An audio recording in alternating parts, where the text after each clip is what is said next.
वनजमिनीच्या कथित गैरवापराप्रकरणी मंत्री गणेश नाईक यांच्या राजीनाम्याची मागणी।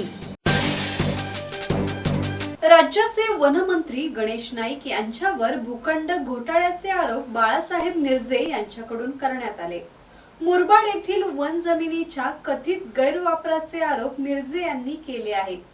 वनमंत्री असताना वन खात्याची जमीन कशी वापरली जाऊ शकते असा सवालही त्यांनी उपस्थित केला आहे। बाळासाहेब मिरजे यांच्या म्हणण्यानुसार संबंधित जमीन सुबहा ॲग्रो लिमिटेडला प्रति एकर 500 रुपये दराने 60 वर्षांसाठी भाडेपट्ट्याने देण्यात आल्याचा आरोप आहे। या प्रकरणी ठाणे जिल्हाधिकारी आणि उपवन अधिकाऱ्यांकडे तक्रार करूनही कारवाई होत नसल्याचा दावा त्यांनी केला।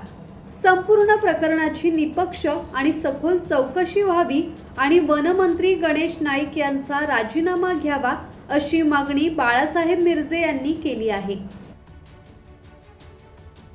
आदरणीय गणेश नाईक साहेब यांची जी मुरबाडला जमीन आहे त्या जमिनीमध्ये वन लागलेलं आहे। वनमंत्री जर वन लागलेली जमीन जर वापरत असेल तर ही अत्यंत चिंताजनक गोष्ट आहे। त्यासाठी मी जिल्हाधिकारी कार्यालय ठाणे यांच्याशी पत्रावर केलेला आहे।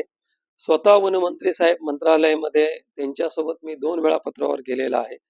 वनरक्षक यांचे मुलुंडला जे बसतात यांच्याशी पत्रावर केलेला आहे। एक पत्र त्यांच्याकडून निघालेलं आहे की आम्ही चौकशी करू, पण ती चौकशी अत्यंत संथ गतीने होत आहे। त्यामुळे प्रसार माध्यमांसमोर हा विषय मांडण्यासाठी आजचे पत्रकार परिषद घेतलेली आहे।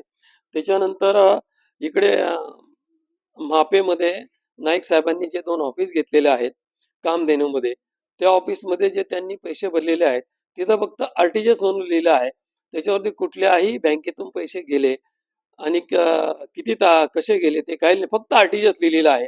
कुठल्याही बँकेचं ब्रँचचं काही नाव नाही, म्हणून त्याच्यामध्ये मला शंका आहे की पैसे दिले की नाही, फक्त आरटीजीएस। आणि एखादे एवढे मोठे मंत्री आहेत आणि अशा गोष्टी होत असत त्या चुकीच्या आहेत। MIDCच्या जागेवरती 22 जर माळ्याच्या बिल्डिंग होत असेल तर भविष्यामध्ये तिथे उद्योग बंद होऊन जातील। उद्योग राहावेत आणि आता तिथे 22 माळ्याचे पद बाजूला 22 त्यांचे व्हाईट हाऊस आणि त्याच्यावर क्रिस्टल हाऊस, तिथे मुलगा 22-23 माळ्याची बिल्डिंग होईल, मग सगळे फॅक्टरी बंद होऊन जातील। या गोष्टीला कुठेतरी रोग बसावा म्हणून मी हे सगळं प्रसार माध्यमांसमोर मांडत आहे। संबंधित त्याविषयी मी तक्रार केलेली आहे। अमोल कांबळे, संवाद मराठी लाईव्ह, नवी मुंबई।